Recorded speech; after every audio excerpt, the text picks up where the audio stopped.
So yesterday I was just thinking, going back to 10, 15 years ago, what were the top 5 cybersecurity mistakes a company were making back then? And what has changed today? Hey everyone, my name is Alex. Welcome back to our channel. If you're new here, just smash that subscribe button because I talk about cybersecurity and how to safeguard your sensitive data online. Today's discussion will be about the top 5 cybersecurity mistakes companies make out there. So let's jump in. Now, I found this very interesting research by KPMG, which is one of the leading accounting firm out there. And this article is dated 2014 and talks about the 5 most common mistakes that companies make out there. Let's analyze those mistakes and comment on them. Now, you have to look at it as from the company's perspective. So in this case, the first mistake is we have to achieve 100% of security. Now, this is not possible. So let's be quite straightforward here. In any company, you cannot have 100% of security. So if I was in a job as a CISO or responsible for security, I wouldn't be comfortable if management came to me with this statement and said, oh, we need to achieve 100% of security because it's important to us or for compliance requirements. It's simply not achievable. Everything has to be based on risk. So my company could have different appetite to risk than another company out there. So this is why it's extremely important for a security professional when they join a company, for example, if it is a greenfield environment, do a gap assessment against a specific framework like ISO 27001 or a NIST cybersecurity framework, for example, and understand where the gaps are and then come up with a list of findings and obviously go based on risk. Another very important concept here is to understand the business requirements. We need to understand how the business operates. The future goals are for the business, and obviously, very importantly, understand how the business conduct their own business. So it is crucial to base everything about cybersecurity on risks. So for example, if my company provides cleaning services, it has a very different level of risk appetite compared to let's say a financial institution out there which handles sensitive data, collects sensitive data from clients and stores them in their own environment and maybe accept credit card details. So they need to be compliant to different standards and regulations out there. So for example, PCI DSS or ISO or NIST cybersecurity framework and so forth. The other concept which I'd like to focus on is the fact that it's not just about technical controls. It's also about governance, focusing on strategies or training and other things. So it's also important that we make sure that we are secured from the people side of the business as well. So make sure that we run our security awareness trainings, because at the end of the day, we could have super expensive array of technical controls for our company. And all it takes realistically is for someone to send a phishing email with a malicious link, and all it takes is a staff member to click on that link and then it's all over. So as you can understand, there is different factors, but it's not possible to get to 100% of security. It can also cost a lot of money to implement specific controls, to make sure that everything runs properly, and to have the right metrics and make sure that they're working as they're supposed to.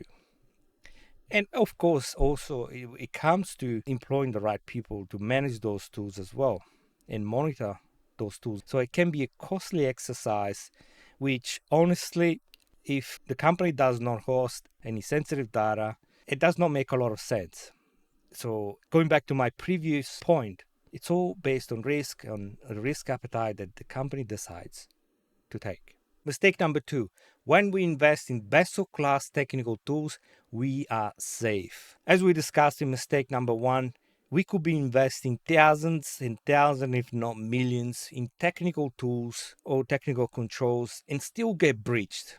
And again, it's based on risk appetite. Before we do anything, we need to make sure that we understand the risk around what we're trying to protect and how, and what the implications are is if somehow, for example, the data gets leaked. There could be financial implications, but there could also be reputational implications. So, for example, our clients will stop doing business with the company, and then of course the financial implication will follow as well. So it's not just let's deploy the best tool out there and then hope it will protect us, because that's not always the case at all. It's very crucial to do a threat modeling assessment on what we're trying to protect. Again, standard requirements, then the business requirements, the technical requirements, and the future state as well, of where we're trying to get. It's also important to understand our metrics, collect our metrics, the monitoring, and then go out to market and see which solution fits our need. So it's not always that easy. So there is a bit of homework to do when purchasing a tool, and it's not always buying the best solutions out there on the shelf and going to implement it. The last factor I want to talk about is people. As we said in mistake number 1, we need to employ the right people that know the tools, they have the right experience and the right skills to use the tools to our advantage. Because we could have a very expensive tool, we could have a best engineer out there managing those tools, and all it takes is a misconfiguration. For example, somehow an API gets exposed to the internet with no authentication, which has happened in the past, and then we get breached. So there are many factors to consider, which are still very relevant in today's market. Now, this one makes me laugh a little bit. Mistake number 3. Our weapons have to be better than those of the hackers. The main goal for the company is to make sure that we protect our asset, our data, and our infrastructure against the hackers. We don't really care what sort of weapons we use and if they're similar to the attackers. We just need to make sure that we have the right tools, the right controls in place to protect our data against any attackers out there. But it's a common misconception, but I guess it's less relevant now. So there is a lot of emphasis on technical controls at the moment, yes. But maybe I've heard this mistake many years ago, but not recently. Mistake number 4. Cybersecurity compliance is all about effective monitoring. Now, unfortunately, that's not true at all. Cybersecurity compliance is all about continuous improvements. We need to make sure that we keep up with the latest attacks and trends the attackers use in the wild, that we protect our environment against the latest threats. And there's different ways we can achieve that. But in my opinion, one of the best ways is to make sure that we stick with a compliance framework such as ISO 27001 or NIST cybersecurity framework, and there's many others, and that we do constantly review it, doing gap assessments against the framework and find those gaps and make adjustments.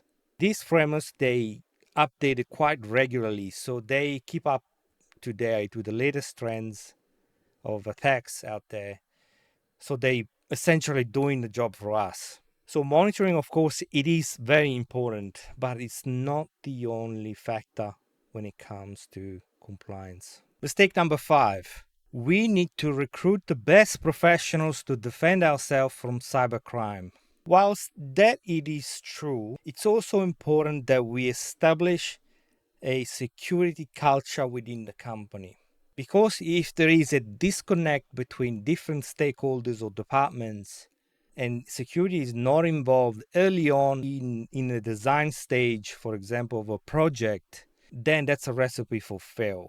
Even the best professional out there, very skilled and experienced, if he's put in that situation where he's not involved or is involved later on during the process, or for example, implementing an HR solution, then he's going to lose his patience and it's more than likely burn out because he has not been involved in the early stage, so he couldn't make recommendations, and then he has to work around specific requirements that he has at the moment, and maybe compromise on the security of the solution because it's probably too late, and the vendor, for example, is already been selected, and is obviously, it could be the security professional may not agree with the HR because maybe the vendor does not meet the security requirements.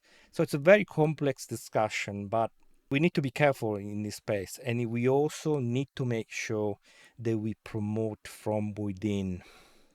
So I'm a strong believer of sharing knowledge because I think that skills can be taught, but attitude cannot. So I found in my own career that I've trained the most skilled professionals.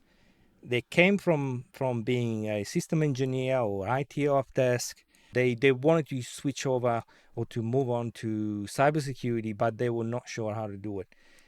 And I took them under my wing, as they say, and mentored them till they managed to take the leap and land a cybersecurity job. And this is quite important to do in your own company, for example.